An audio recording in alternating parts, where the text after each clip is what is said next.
E no Pro Beleza de hoje eu já começo com o nosso momento literário e eu quero indicar aqui a obra de Evilásio Vieira, que o título é Onde Começa a Obra? Subtítulo do Sonho da Cama, a Construção da Vida. Este é o livro. Neste livro, Evilásio Vieira traça paralelos entre a construção civil e a construção da própria vida, convidando-nos a olhar para cada momento da construção como um tijolo na edificação pessoal, e revela, ao longo dos capítulos, que um canteiro de obras tem muito mais a ensinar do que técnicas construtivas. Ele começa iniciando aqui nos capítulos da sua história pessoal, que desde os 14 anos ele dormia num colchão de couro. É isso aqui que a gente conta. Livro muito interessante que fala de construção, liderança e, sobretudo, de desenvolvimento humano. E é nesse espírito de engenharia, de construção do que é melhor para o mundo, para a vida, para o nosso desenvolvimento pessoal, que eu convido você a ficar comigo nesse programa Pro Beleza. Acompanhe.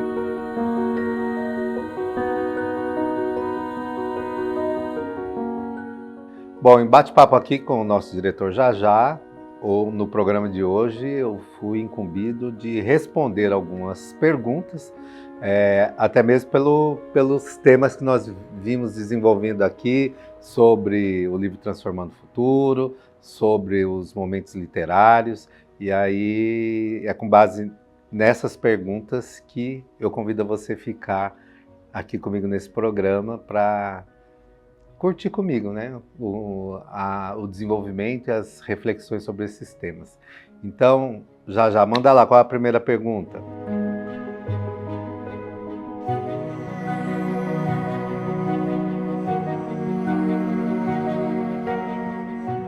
No livro Transformando o Futuro, logo na capa, a identificação como Pantófilo Onig Sakarian. Bom, Pantófilo é um título daqueles que são adeptos à filosofia do todo. Pantos significa todo, e filos, adepto, né? Então, de filosofia, adeptos ao conhecimento. Então, tudo que é de filos, adeptos, e pantos, né? A filosofia do todo, do universo. Não no sentido religioso, é algo universal, ou seja, são escolas de pensamento que não se submetem a pensamento dualistas, por exemplo, dia e noite, bem e mal, noite e dia, apenas isso, mas muito mais próximo do que a gente considera como taoísmo, né?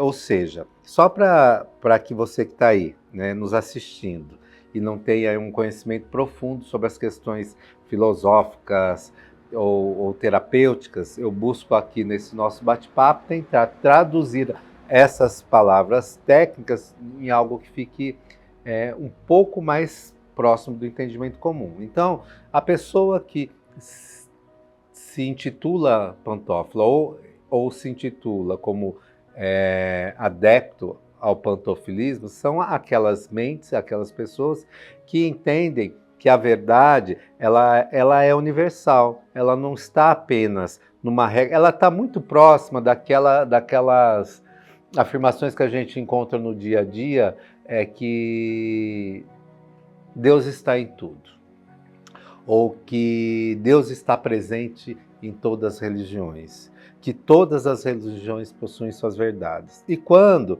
eu analiso isso com um olhar mais universalista, eu acabo tendo que abrir mão de dualidades. Por exemplo, há uma frase que também explica muito o que é isso.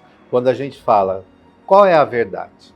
Eu tenho tipos de verdade. Eu tenho uma verdade absoluta, eu tenho uma verdade relativa, eu tenho vários lados de uma verdade.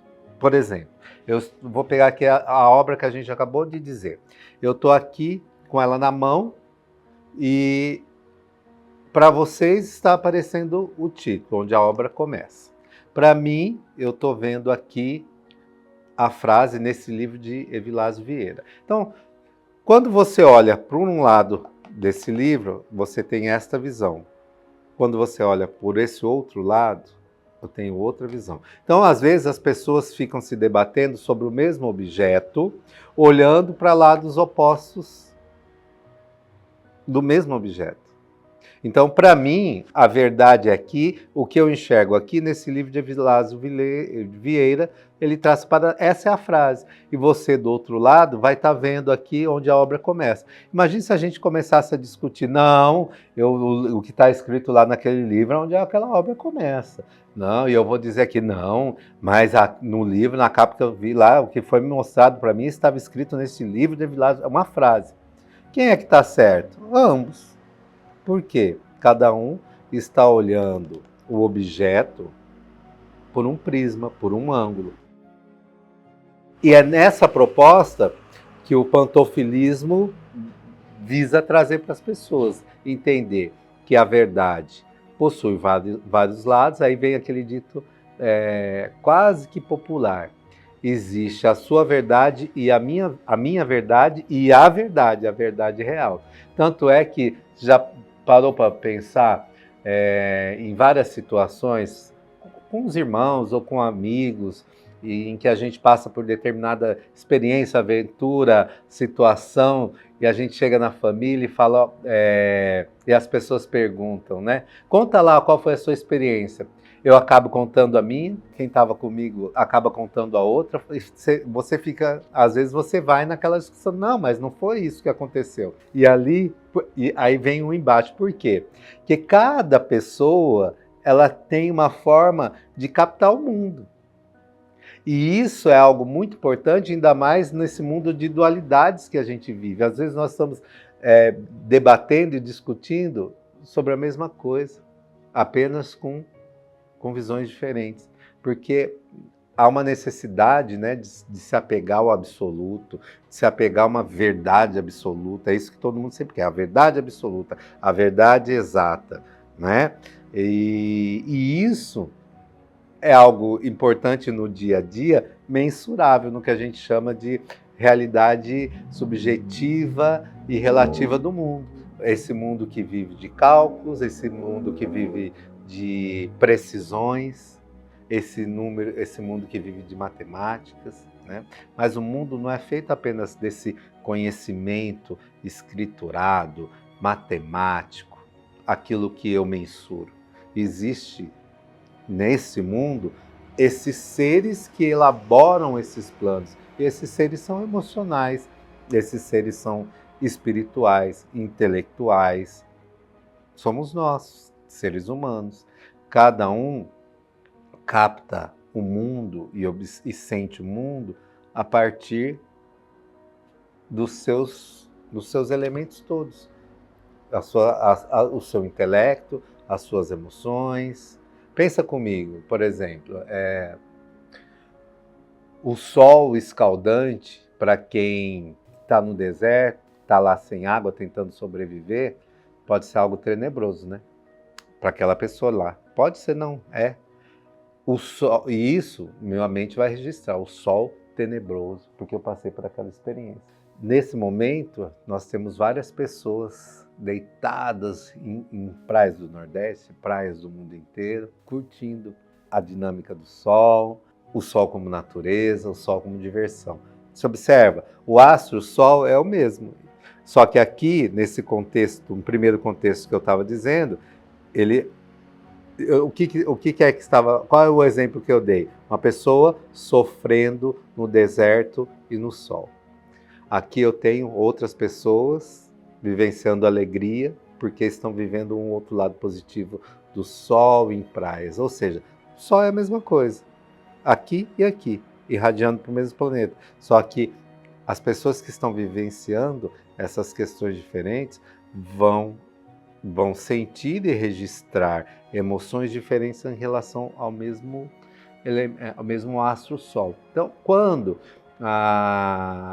isso, obviamente, eu estou fazendo apenas uma pincelada geral, para que vocês entendam qual é essa reflexão sobre o pantofilismo, ou mesmo a admissão de que seja, até mesmo para concepção de que seja o termo pantófilo, até para que a gente não simplesmente o associe a um conceito taoísta, a um conceito hinduísta, a uma consciência crística. É algo que busca entender o universo como um movimento único e complementar, inclusive indefinido. Até porque uma das máximas do pantofilismo é muito próxima até do que o sufismo diz, que a vida não foi feita para ser definida, mas sim para vivê-la. Tem mais perguntas?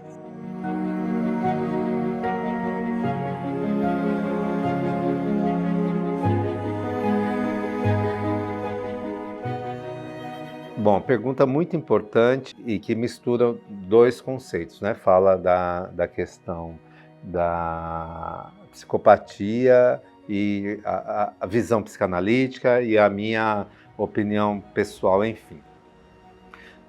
A psicopatia, tanto para a psiquiatria como para a psicanálise, ela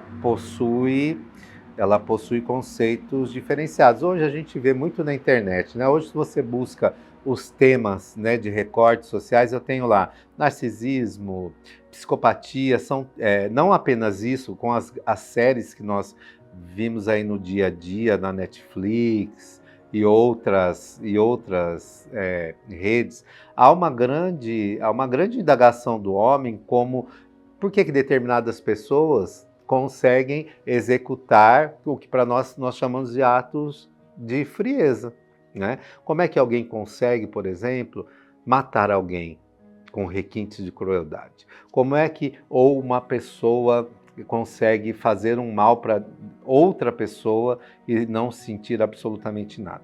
Bem, eu sou um dos grandes apaixonados pelo que a doutora Ana Beatriz, né, que é uma renomada psiquiatra, né, que nós temos o prazer de acompanhar no dia a dia nas redes sociais, e ela aborda muito desse tema.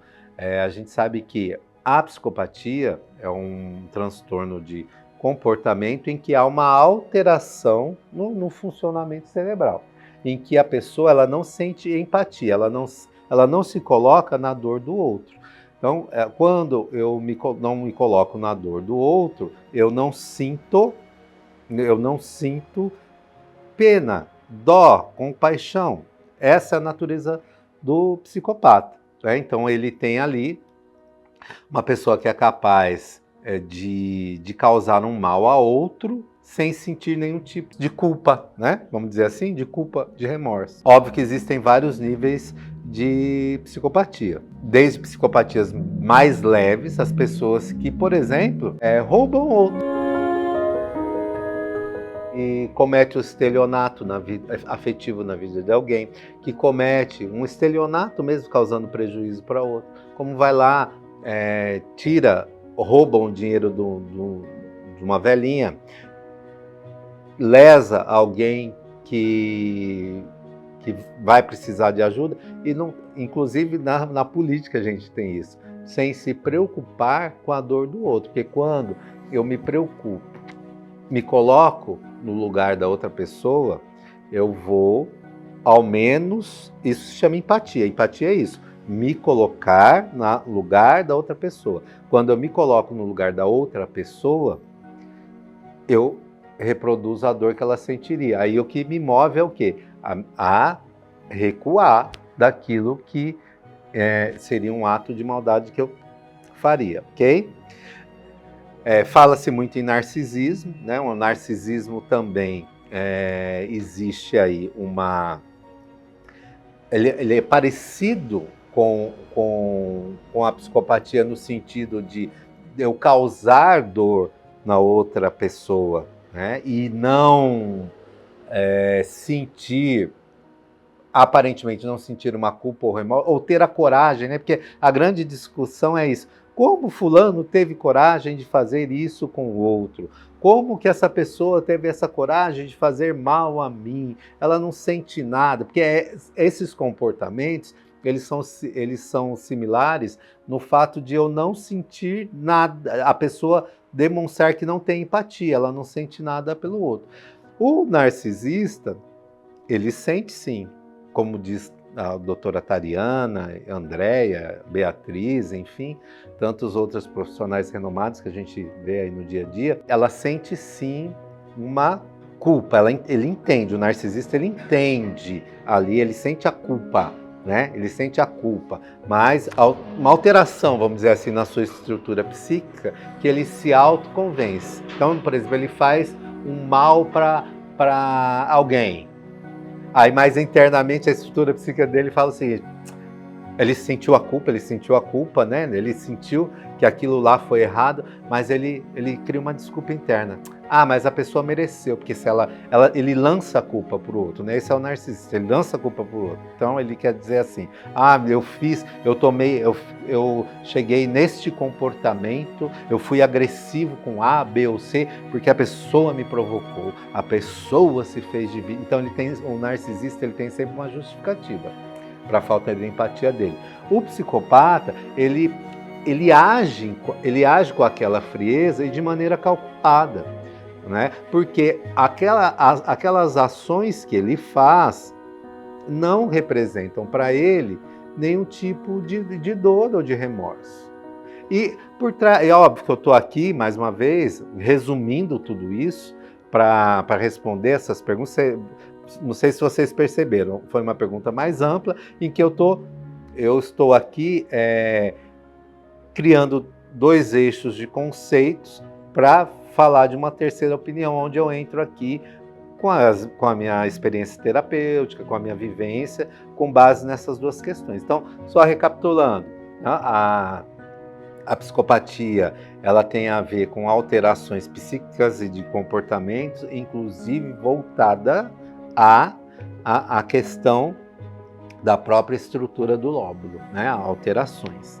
Para a psicanálise, há um entendimento, né, uma estruturação da formação psíquica disso, óbvio que a psicanálise ela vai analisar um conjunto, porque olha só, psicoanálise, análise da psique, vamos analisar e entender como é esse funcionamento, o funcionamento do psiquismo humano, e com base nisso são feitas as interpretações, ok? Porque isso é a grande ponto nodal da pergunta. Porque esta forma reiterada, nós percebemos disso que há uma violência reiterada, né? Se nós vamos analisar isso pelo aspecto antroposófico, humano, de onde nós viemos? Qual é a nossa estrutura base como formação humana? É animal, não é? O que como animais nós fazemos no mundo? Todo mundo faz o quê? A luta pela sobrevivência, perfeito? Eu gosto muito de um livro do Mahabi, né? O professor Mahabi, que ele fala o seguinte, no título do livro, né? Ele diz: antes de casar, fazer sociedade, namorar, lê este livro, onde ele aborda que todas as pessoas têm em si todos os tipos de comportamento, todos os tipos de estrutura psíquica. Aí você fala: nossa, que pesado, quer dizer que eu tenho em mim tudo que existe no mundo em comportamento? Eu não sou um assassino, por exemplo. Aí eu te devolvo a pergunta. Meu diretor, você não é assassino, né? Não concordo com isso, não sou assassino. Tem aqui nosso outro diretor, Felipe.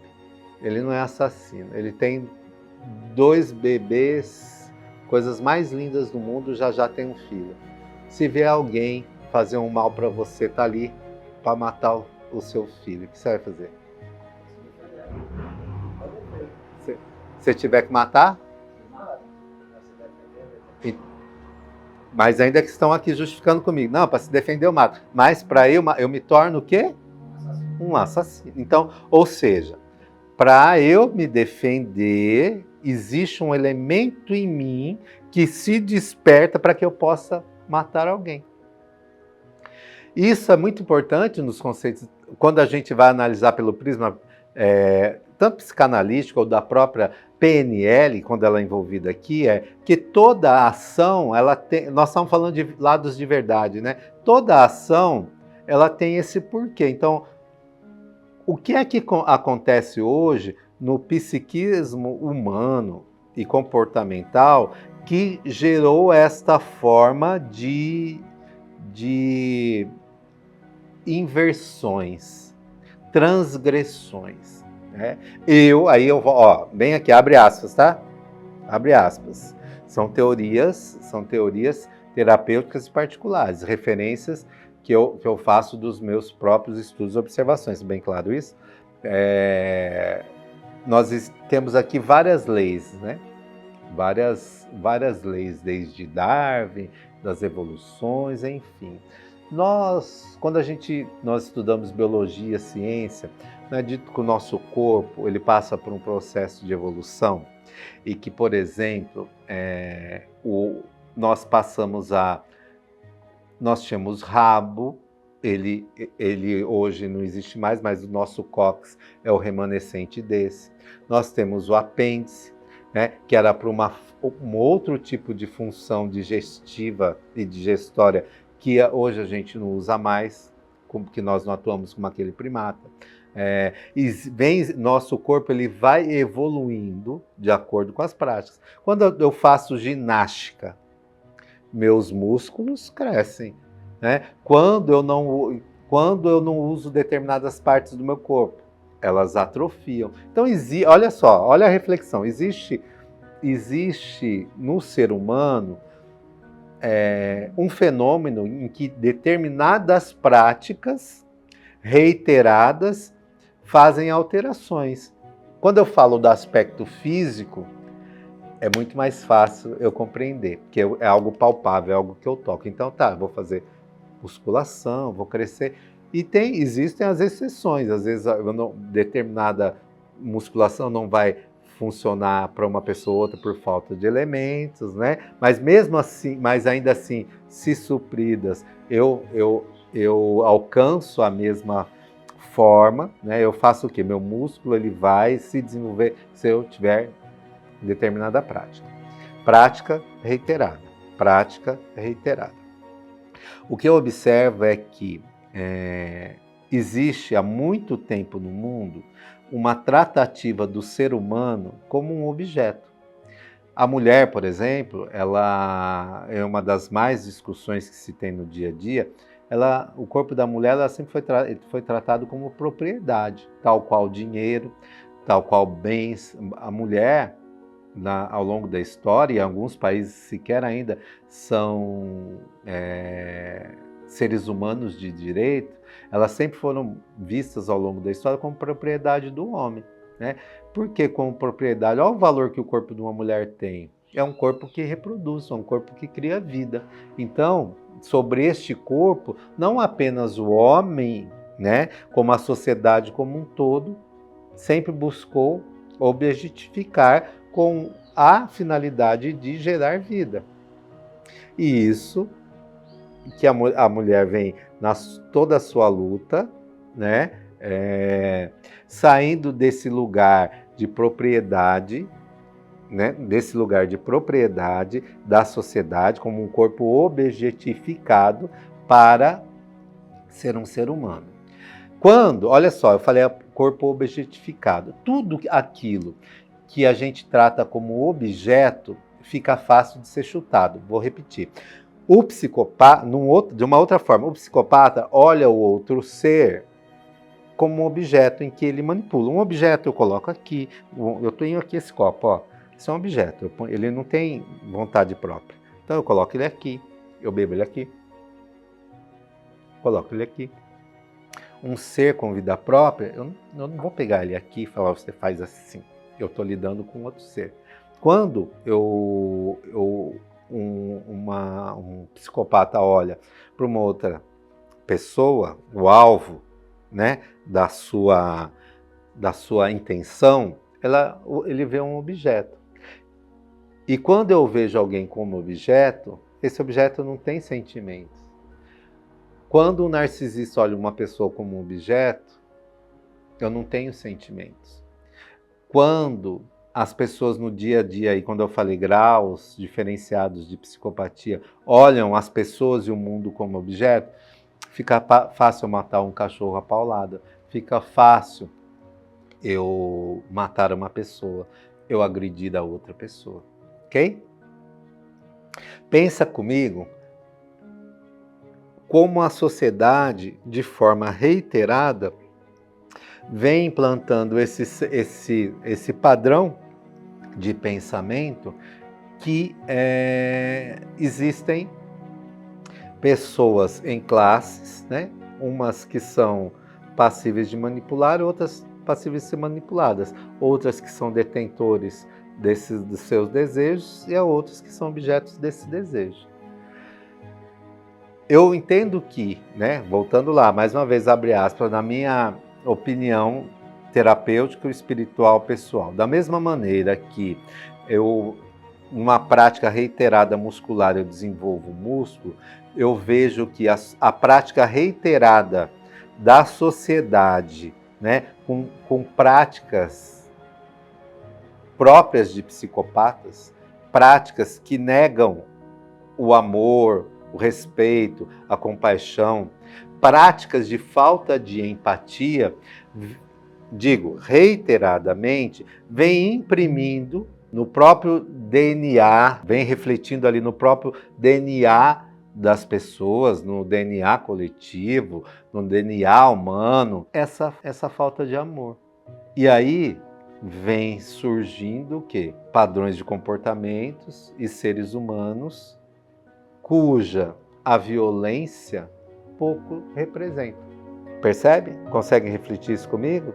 Então, olha bem, existem hoje, porque isso, até uma reflexão que eu proponho, porque se eu olho isso com uma visão religiosa, por exemplo, né? Religiosa, cristã, né? Para Deus tudo é possível. Essa é uma máxima da crença. Então, essas pessoas que são psicopatas, elas podem mudar. Tanto é que sempre foi esse questionamento quando Guilherme de Pádua estava como pastor lá na igreja da Lagoinha. Então a gente vê um conflito de debates, a crença do pastor Márcio, dos pastores que lá estavam, que a alma ali e a pessoa do Guilherme, ela teve chance e ele foi reformado. A conduta dele no dia a dia, a prática que ele fez, relacionada ao próprio grau de psicopatia, que envolve toda a questão de manipulação, tudo isso que a gente sabe, diz um grande não a essa crença. Ou seja, você vê observado aí a psicopatia de Guilherme pelo prisma religioso, ele tem salvação perante a Deus, então ele se reformou.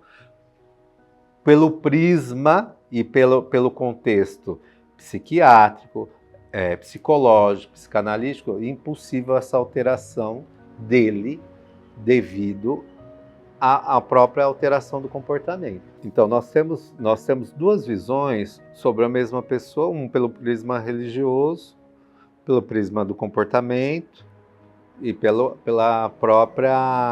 conceito médico, né? Então, óbvio, gente, eu estou aqui tentando fazer pinceladas muito, muito breves e ser muito responsável nas minhas afirmações, até porque o tempo é muito exíguo, ele é curto nesse sentido, né? E eu me preocupo muito com a profundidade das perguntas que são me feitas. Então, eu me coloco ainda aqui à disposição, viu, diretor? Para que, se dessas perguntas hajam desdobramentos, que eu venha complementá-lo. Então, eu vim aqui, eu entendo que é óbvio que a quantidade... Então, só para concluir a resposta de uma maneira mais consolidada, eu entendo que a quantidade de violência que existe no mundo, ela existe porque há um grau de psicopatia generalizada, né? seja do grau leve, seja do padrão narcisista, seja dos comportamentos narcísicos, dos comportamentos psicopáticos, enfim, existe algo que medra, né, que é envolta na sociedade, e algo que é o que justifica. A minha complementação nisso até para que dê onde isso pode vir, porque senão a gente vai para o bem e para o mal, né?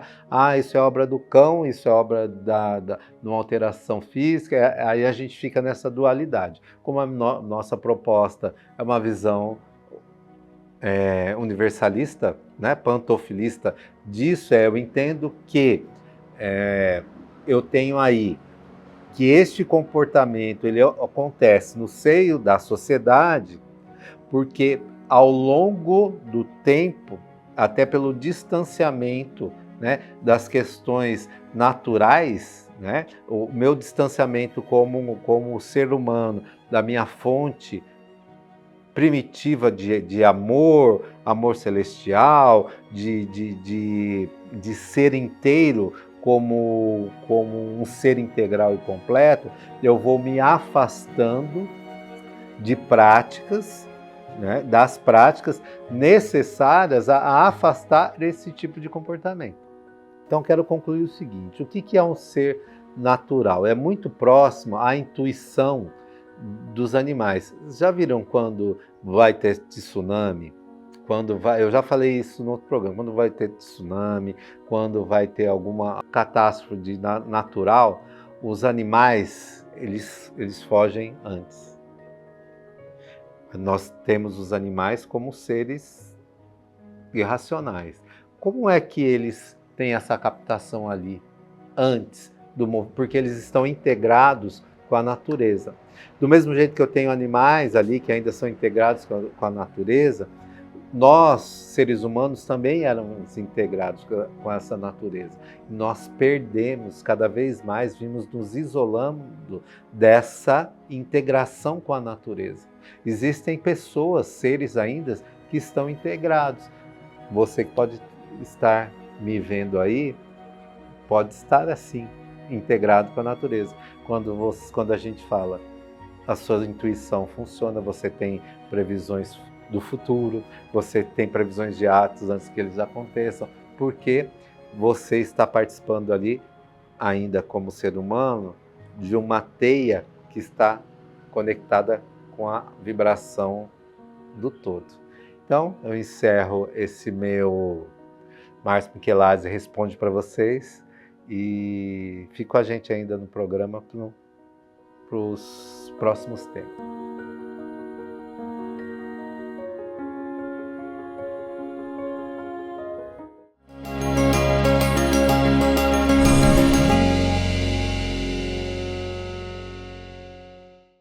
E o ProBeleza está aqui na COB 2026, que é a Conferência dos Biomas, promovida pelo Grupo Leis, onde eles se reúnem anualmente com todos os membros da rede, profissionais da beleza, os gestores, para falar, né, do crescimento da rede, falar do futuro do mercado e, sobretudo, de beleza limpa. Fica com a gente nesse programa.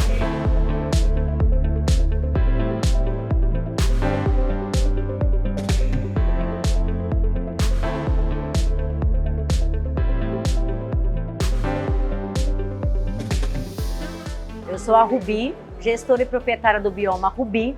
Hoje faço parte desse ecossistema do Grupo Laces e hoje eu fui contemplada com a carteirinha Pro Beleza Limpa, junto com o Sindicato Pro Beleza.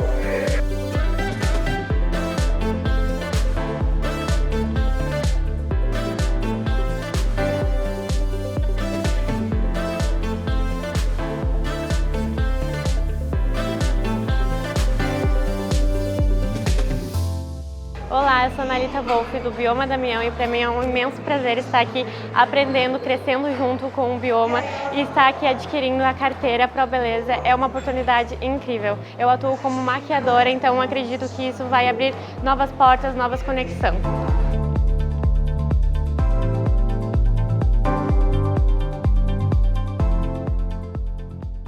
Pessoal, Eu sou o João Felipe, hoje eu sou o enviado especial do Pro Beleza. A gente está aqui com o Fábio, que tem uma grande trajetória. Fábio, como que foi todas essas suas mudanças na sua vida, né? Você passou pela música, televisão, várias coisas, até chegar hoje no seu salão. O que foi que te trouxe até aqui? O que te moveu para tantas mudanças? Resumindo, tudo é arte, né? Eu cresci desenvolvendo a escuta, porque, né, eu vim de uma família onde meu avô era sanfoneiro, minha mãe pianista. Isso foi um dom natural que eu desenvolvi, né? Tive uma trajetória muito legal na música, participei de vários projetos, mas viver de arte no Brasil é difícil, então em um dado momento a questão bateu, né? Então eu falei, pô, eu preciso fazer algo para ter uma segurança financeira melhor, né? Então eu acho que o cabelo também é arte, né? Trabalha com as mãos também. Então eu já tinha uma conexão um pouco com esse lance da moda, porque esse universo de banda e tal, a gente, né, gosta de se arrumar e de certa forma expressar o que a gente quer transparecer através não só da música, mas também da sua vestimenta, do seu styling. Você já era vaidoso com o seu cabelo na época da banda? Você já opinava no cabelo dos outros componentes do grupo? Como é que rolava isso? Sim. Eu mesmo fazia umas artes no meu, né? Descoloria, pintava. Dava pitaco no dos outros? Sim. Ajudava a arrumar e tal. E aí isso veio de maneira natural, cara. Enfim, hoje sou dono de um salão, faço parte do ecossistema Laces de beleza, né? Sou dono de um bioma e é isso, estou feliz da vida. A música nunca vai deixar de existir, né? É uma parte minha, eu ainda toco, mas não profissionalmente mais. E é isso, estou feliz, estou realizado. A playlist do salão é sua? Com certeza. Sim. São suas músicas? Sim. Mas uma pegada bem mais tranquila, né? Bem mais brasileira, voltada mais ao MPB, né? Porque o Brasil hoje é uma potência que cada vez mais cresce no mundo da beleza, está servindo de referência para o mundo todo, todos os olhos estão voltados para o Brasil. Então, hoje em dia, a matéria-prima com a qual eu trabalho, que é a do Laces, né? Os ativos são dos nossos biomas, então é isso, a gente tem que valorizar o que é nosso, o que é de fato importante e que vai atravessar gerações aí. É sobre beleza regenerativa, sobre autocuidado e sobre espaços de descompressão em meio a esse caos urbano que a gente vive. Entregar estética, mas não uma estética vazia, né? Com propósito, cuidando da saúde das pessoas e do planeta. Fábio, assim, a última, para quem está nos assistindo, é uma transição. A gente sabe que essa parte do bioma é uma transição que já vem há um tempo, mas que tem aumentado durante os anos. Como que você, não digo como convencer, porque eu acho que quando uma pessoa faz o trabalho que você faz, você não precisa dar argumentos para convencer, sim mostrando o seu trabalho. Mas para os profissionais de salão que estão nos assistindo, por que essa transição é o futuro? Porque é inegável, eu acho que é sobre economia regenerativa. Eu acho que hoje todo mundo se envenena 24 horas, né? Pela boca, pela pele, e acho que a medicina tem alertado cada vez mais sobre os disruptores endócrinos. Eu acho que cada vez mais a gente vê pessoas com doenças autoimunes, né, cada vez mais frequente, criancinhas com adolescência com cada vez mais frequência. Então é uma maneira de você, de fato, se cuidar, né? A gente não está aqui para falar que o nosso produto é melhor ou pior, que o nosso método é melhor ou pior do que a concorrência que usa produtos sintéticos, não é isso. A questão é uma escolha simples, é como você se alimenta todos os dias. Você vive de fast food todos os dias ou você faz uma escolha mais consciente? Com certeza não. Então é isso, é por aí. Então, por que não aplicar isso na beleza, né? Por que não colocar algo na sua pele que não vai te fazer mal e vai... Que já tá, te interrompendo, já tem até em maquiagens, né? Já é uma transição que já acontece nas maquiagens. Acho que esmalte também, né? Exato. Todo mundo tá hasteando essa bandeira verde, né? Então, assim, eu acho que tá cada vez mais óbvio. Assim como o carro elétrico, que é um caminho sem volta, a beleza natural, a beleza integral é o futuro, não tem mais volta.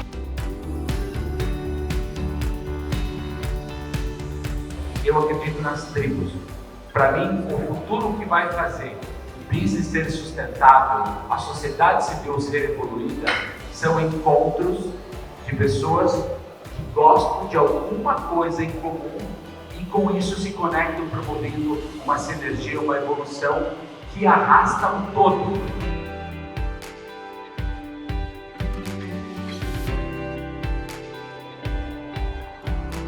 Agora estamos aqui com a Ana, de Curitiba, que vai nos contar o que é que você está achando do evento, por que o Bioma Laces.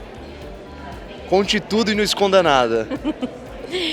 Então, na verdade, é minha primeira vez aqui, né? Eu acabei de assinar o contrato com eles, eu ainda estou bem prematura ainda. Na verdade, eu ainda nem nasci, eu ainda estou procurando ponto. O Bioma veio de uma paixão já pela marca Laces há mais de 10 anos, que eu sou cliente deles, eu amo, e não tinha em Curitiba. E depois de... Nem foi muita conversa, não, na verdade, foi mais o meu time mesmo de estar pronta para abraçar esse projeto tão maravilhoso. E é com muito amor e muita coragem que eu abracei. Mas estou muito feliz e me sinto muito completa. Eu acho que realmente foi a melhor escolha que eu já fiz. E o evento é o máximo, né? Você já trabalhou com alguma coisa relacionada a produtos de beleza? Ou você acabou de falar que sempre foi cliente. Mas você já chegou a trabalhar um produto de beleza ou foi uma mudança total na sua vida? Eu não posso. Eu já passei uns meses num salão em Curitiba, mas na verdade, eu fico mais com a parte de gestão de pessoas, né? O meu forte é lidar com pessoas. Então, a parte de produto mesmo, eu ainda estou super, assim, aprendendo muito e ainda tenho muito ainda para aprender, mas se Deus quiser, vai querer, eu vou conseguir uma equipe bem maravilhosa que vai estar junto do meu lado. E você como usuária do produto, né? Usuária é uma palavra, né? Um pouco suspeita, mas assim, usuária do produto, como convencer as pessoas, né? Essa transição. A gente conversou com outras pessoas aqui e a gente já fala que é o presente, não é mais o futuro. Como teve a transição de maquiagens, né? Transição de esmaltes e há algum tempo essa transição de produtos capilares. Você que agora vai começar a vender, qual que você acha que é a chave para as pessoas acreditarem nesse produto? Eu acho que tem várias formas. Assim, para mim que tô dentro e já era uma busca para mim, é muito óbvio, né? Assim, por que eu vou ficar colocando no meu corpo coisas que não são saudáveis, né? Se eu tenho um produto maravilhoso, muito melhor do que os produtos comerciais e que me entrega, além de tudo, saúde, né? E não compromete a minha saúde, me acrescenta, me alimenta. Mas eu acho que também várias formas de você fazer parcerias com médicos, com pessoas que já estão nessa sintonia, né? Eu acho que o mundo está indo para esse lugar. Eu ainda brinco, eu falo, gente, eu por mim não precisa nem de marketing, porque eu acho óbvio. Você é o marketing pessoa, a pessoa que usava e começou a vender. Exato, eu acho que eu tô aí como cara mesmo para mostrar que é muito melhor e é um caminho sem volta.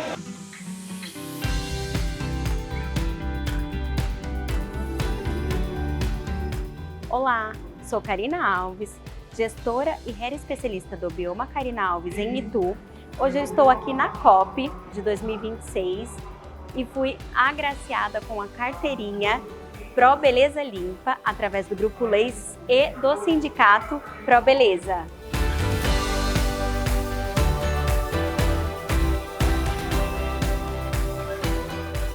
Oi, meu nome é Ellen, eu sou cabeleireira e através do Laces e do Sindicato Pro Beleza conseguimos a carteira da Beleza Limpa. Que isso vai ser algo muito grande para minha carreira e trajetória daqui para frente.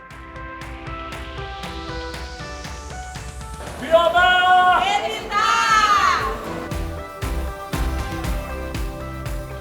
Sou o Victor do Bioma Mogi das Cruzes, eu acabei de tirar a minha carteira internacional da Beleza Limpa. E pra gente que é desse setor, é de extrema importância essa carteira, principalmente porque ela é válida internacionalmente. Então, se a gente quer fazer alguma formação fora do país, em outros países que exigem algum tipo de comprovação de que a gente tem essa formação profissional, agora é a hora. Então é um privilégio poder fazer parte desse movimento, poder fazer parte dessa conquista. Eu agradeço demais a equipe do Laces, a equipe da Convenção Anual dos Biomas, para conseguir dar essa oportunidade para a gente do setor.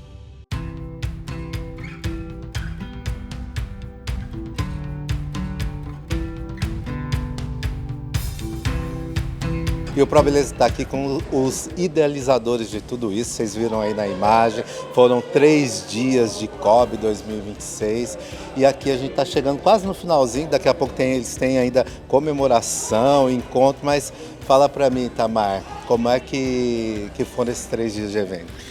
Bom, Márcio, foram 3 dias cansativos, onde a gente levou filosofia, bem-estar, reflexão, educação do ponto de vista de questões ambientais. Foram, assim, 3 dias de mergulhar na indústria do cosmético, no comportamento de consumo, para trazer para dono do salão, para manicure, cabeleireiro, para todo o time do mercado da beleza profissional, informação que gere pertencimento para a construção do consumo consciente no mercado da beleza. Bom, e falando em consumo consciente, eu geralmente começo as minhas entrevistas com as mulheres, mas eu deixei ela aqui para depois por um motivo especial, né? Nesse evento, como vocês veem aí imagens, também foi fundado o Conselho Nacional de Beleza Limpa, cuja presidente é a nossa Cris Dias.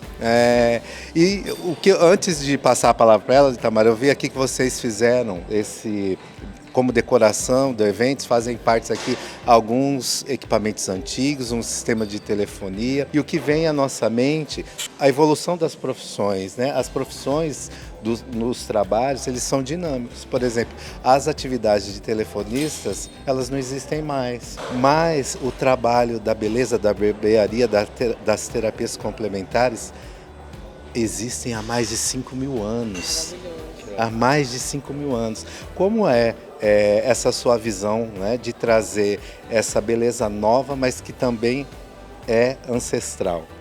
Nossa, eu acho que é fundamental, assim, eu dedico a minha vida desde os 15 anos de idade em prol dessa consciência, dessa beleza que cuida, que faz com que a pessoa tenha momentos de bem-estar, conexão com a natureza, acredite nos ingredientes da natureza, com todo o potencial de conexão. Então, assim, você ter a possibilidade de ter o espaço de valorização, né, de uma categoria onde você dá o certificado para uma pessoa que ela acredita e que ela vive e que existe tecnologia, ela vai trabalhar como um profissional de beleza, só com muito mais consciência. Então eu me sinto primeiro muito honrada, agradeço e muito feliz ao mesmo tempo, porque é uma jornada de vida, uma missão assim que eu levo e que eu acredito muito que a beleza ela vem de dentro, ela é uma conexão com tudo que a gente já faz como profissional de design, o corte, a cor, só que ela está pautada no indivíduo, no olhar humano, nesse olhar que não é para a gente só tirar foto do Instagram, é para de fato a gente buscar a melhor versão de cada pessoa que senta na nossa cadeira. Trazer a consciência de que somos natureza e a gente tem que estar conectado com essas duas pontas, com a beleza com a beleza natural e com a conexão da sua melhor versão, que é individual. A gente não existe quase 9 bilhões de pessoas no planeta para que a gente seja todo mundo igual. Então, o profissional da beleza ele tem esse papel de olhar para aquele ser que está sentado e olhar para aquele ser de forma singular, trazendo essa versão que muitas vezes nem a própria pessoa acredita, mas que ela está ali dentro, de forma única e especial. Bom, é a nossa diva, né, gente? Eu não preciso falar mais nada. A diva da beleza limpa. E a gente sabe que vive nesse mercado. É um desafio esse trabalho, né, ao longo da sua história. E um desafio maior ainda para o senhor, moço. Falar de gestão e de beleza limpa no mundo. Eu adoro quando as pessoas ouvem sobre beleza limpa e eu converso com donos de salão e eles falam assim: mas dá resultado?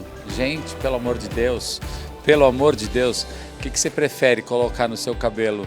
Um suco de Cheetos ou uma planta? Algo vivo, algo que realmente... O que você comeria a vida inteira? Você comeria uma fruta ou você comeria algo processado? Algum tipo de graxa que de repente saiu de uma indústria que é puramente sintética. Então, a gente super reconhece a evolução tecnológica que trouxe a beleza até aqui, mas nós precisamos não esquecer que a matéria-prima natural já está presente na alimentação, a fibra natural já está super andando na moda, o mercado de mobilidade já tem o carro elétrico, então 500 formas o consumo consciente já evoluiu.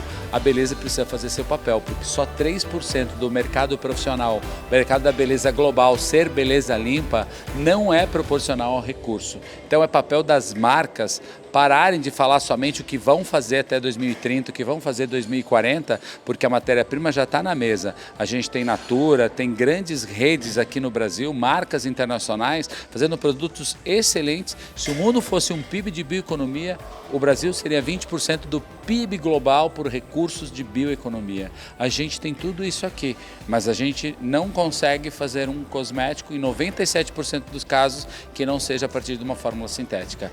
Vamos acordar, gente. O Brasil é potência bioeconômica.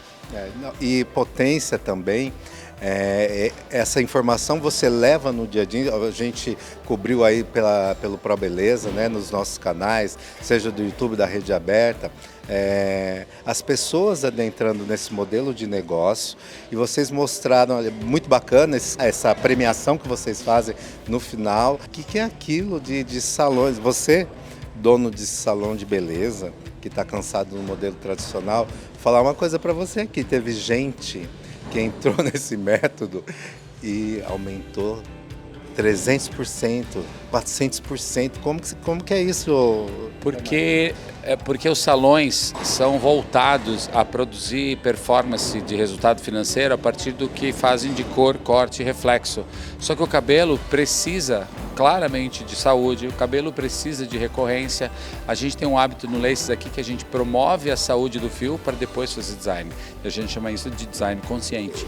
Então a educação que a gente tem na metodologia que a Cris criou, que a gente chama de código Laces, que é pautado em método, frequência e produto, faz com que a gente eduque as pessoas dos biomas a entender o papel de diagnóstico, o papel de transformação da saúde do fio, para que o cabelo seja condicionado mais tranquilamente a um processo de cor, um processo de descoloração.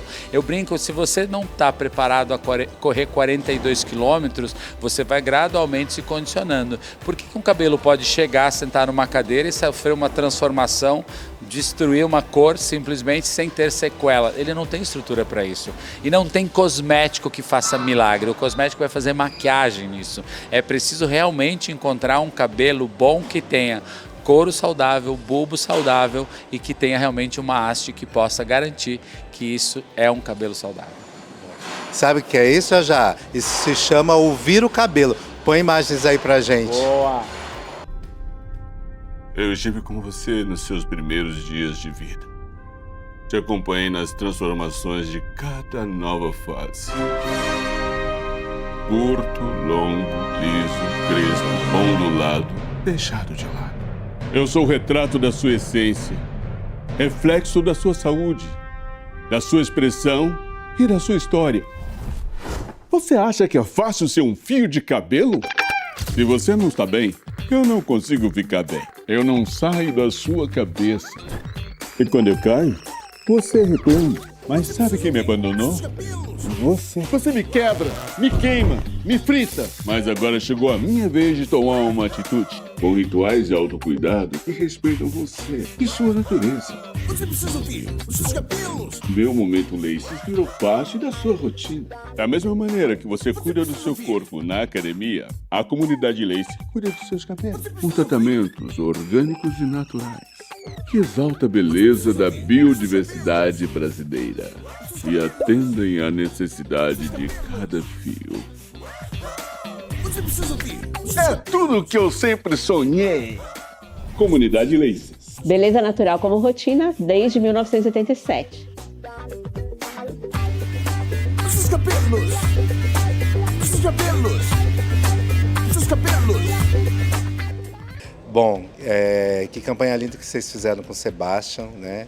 Inclusive dessa proposta de Ouça os Seus Cabelos. E as pessoas que nos assistem, né, que veem o dia a dia do Pro Beleza, se perguntam, poxa, eu quero fazer parte desse estilo de negócio, quero fazer parte desse trabalho, mas eu já trabalho tanto tempo aqui como profissional da beleza tradicional. É difícil trabalhar com vocês nesse processo de educação? Não é difícil, basta a gente querer, basta o profissional querer, porque a gente tem toda a metodologia dentro de, como o Itamar falou, do Código Único, Código Laces, dentro da Universidade Laces. E a gente tem um processo, a gente é muito acostumado a fazer essa transição, né, que é um processo evolutivo, não é que você vai deixar de fazer o que você já faz, você vai somar conhecimento com aquilo que a gente tem a maior expertise, que são produtos naturais, ingredientes, tecnologias, metodologias. Então é muito tranquilo, basta você querer. Eu falo que o Itamar não gosta muito que eu falo isso, mas eu falo, coloca uma gotinha no seu sangue verde, vem conhecer, porque você com certeza vai gostar muito. Bom, você estava falando aqui comigo, né? Não é mudança? Não é mudança, é evolução. A evolução, ela consegue deixar você com o repertório que você já tinha, você tem ele como base para tudo que você passa a fazer. A mudança, você acaba aprendendo algo que você esquece o que você já fazia. Então, o processo de evolução, ele de fato, ele traz mais conhecimento de matéria-prima, performance, o fluxo, a preservação, a saúde do fio. E tudo que você aprendeu até hoje é a base para esse movimento que a gente já está fazendo aí, dessa transformação da beleza limpa no mercado profissional. Bom, vocês viram aí, fica com um pouco mais de imagens aí do COB 2026, a gente está de volta em 2027, 2028 e eu tenho certeza que você vai estar aqui, ó, nos próximos eventos. Vem ser Bioma, vem ser beleza limpa, ou construa a sua agenda de sustentabilidade, já. Bom, antes de finalizar, já tem gritos de guerra aqui, como que é? Bioma, Bioma, Bioma! Ratanabá! Segunda chance!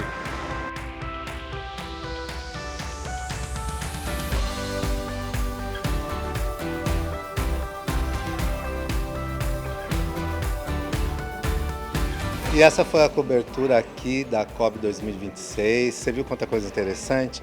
Não só aqui na COB, como em todas essas matérias dos nossos programas. Tá gostando do Pro Beleza? Então entre aqui, ó, nos nossos canais de comunicação, faça sugestão de pauta, façam as perguntas e, sobretudo, acompanhe os nossos próximos programas. Vem com a gente!